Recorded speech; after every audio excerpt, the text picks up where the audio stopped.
Time now for our High School to the Max features story. The Highlands Owls sport a new look this season. Wings replaced the H on the main part of the helmet. The H is now on the back.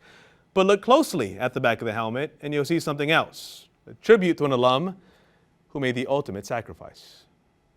It is the most common of football practice rituals. Though on this day, the huddle that signals the end of the workout centers around the most unique of individuals. Because once an owl, always an owl. Members of the Williams family know that better than most. As Highlands alumni, trips to campus are nothing new. But this visit to their alma mater will prove a little more special. Oh, wow. Oh, wow. How perfect. Thank you so much. Miniature Highlands helmets, each with the number 31 on the back.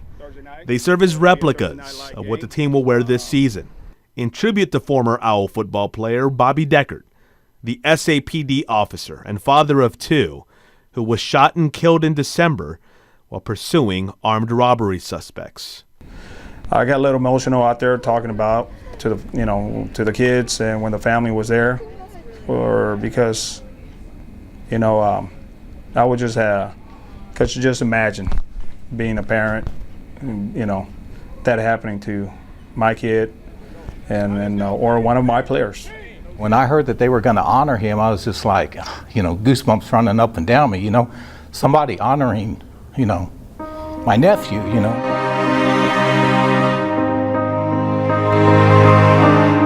Eddie Williams says it's impossible to put into words what his family has gone through in the last 10 months. Shattered my life,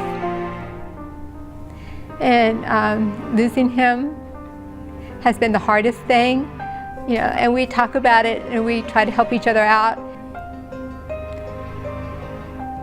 He went out doing what he wanted to do. He always wanted to catch the bad guy. I have a wall in my office and in my home that's nothing but Bobby. So when I go in and work in my office, that's a little tough because I've got pictures of him, I've got ribbons, trophies, everything that I could put on that one wall. That's all him. But it gets better, but it doesn't necessarily get easier every day. Like members of the Williams family, Ed Rowley keeps an eye on the Owls from a distance these days. Now retired, he coached at Highlands for 18 years, including several as an assistant, and served as defensive coordinator in 1999, Bobby's senior season. Like I said, it's pretty rough.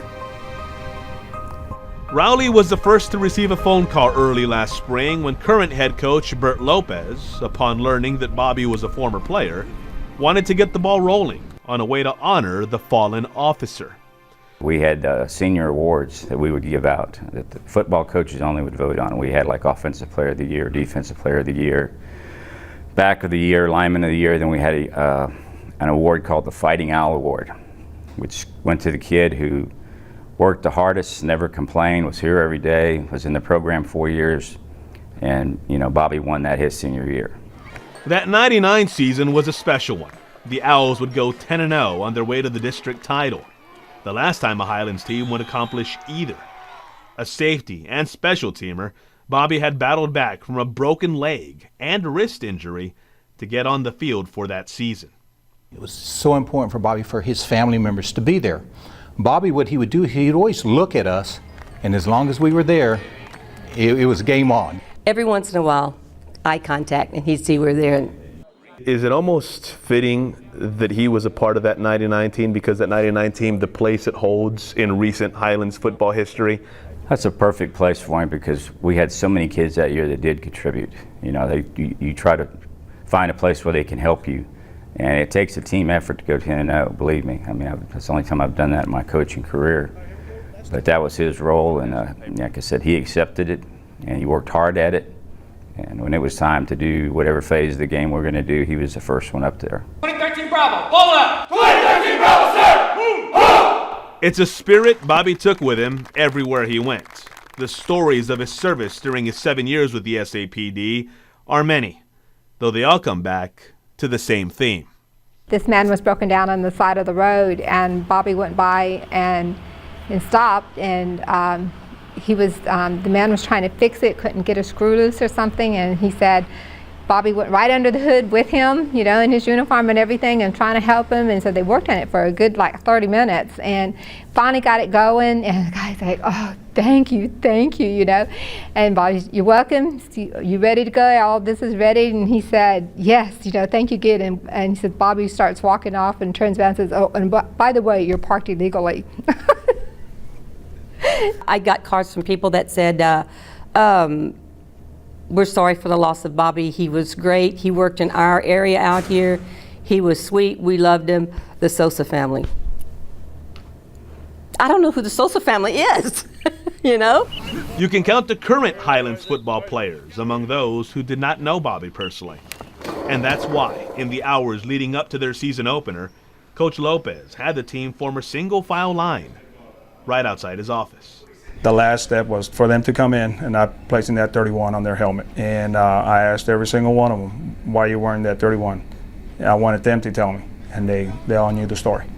While Bobby has received many well-deserved honors since December 20th, 2013, it's this latest tribute that holds a special place in his family's hearts. I just screamed in the telephone. I said, no kidding. I mean, I think I broke her eardrum. Okay, well, like right now I got chills, and that's about what it was, you know.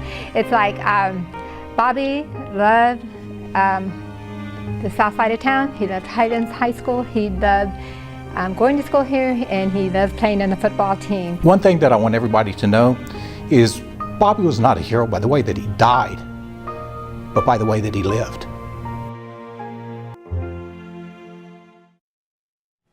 Before the Owls game on October 9th against Sam Houston, the team will present Bobby's family with the very number 31 jersey he wore at Highlands.